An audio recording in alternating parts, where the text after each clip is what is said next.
형사사건에서 약식 명령을 받았는데 벌금만 내면 끝나는 줄 알고 그냥 넘겼다가 나중에 큰 문제가 되는 경우를 종종 봅니다. 약식 명령도 전과 기록이 되거든요. 그래서 불복하고 정식 재판을 청구해서 다퉈야 할 때가 있습니다.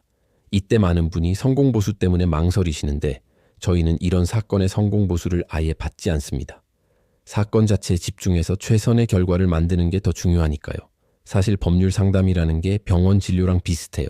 아프다고 병원 문 앞에서 증상만 말해서는 제대로 된 진단과 치료를 받을 수 없잖아요. 직접 진찰하고 검사해야 어디가 문제인지, 뭘 먼저 치료해야 할지 알 수 있는 것처럼 법률 문제도 마찬가지입니다. 사연 몇 줄만 보고는 답을 찾기 어렵습니다. 사실관계는 어떤지, 시점은 언제가 중요한지, 증거는 충분한지, 절차상 문제는 없는지 하나하나 꼼꼼히 짚어봐야 해결의 실마리가 보입니다. 그래서 저희는 상담 단계부터 사건을 좀 다르게 봅니다. 예를 들어 절도나 성범죄 같은 형사사건은 경찰 조사 단계부터가 진짜 시작입니다. 이때 어떻게 대응하느냐에 따라 결과가 완전히 달라질 수 있거든요.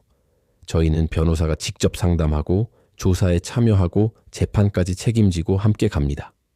민사사건이라면 단순히 소송에서 이기는 것보다 중요한 게 실제로 돈을 받아내는 겁니다.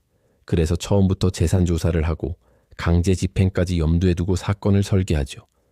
부동산 분쟁은 공인중개사 자격까지 활용해서 계약서의 작은 글씨 하나까지 뜯어보며 권리관계를 파고들고요.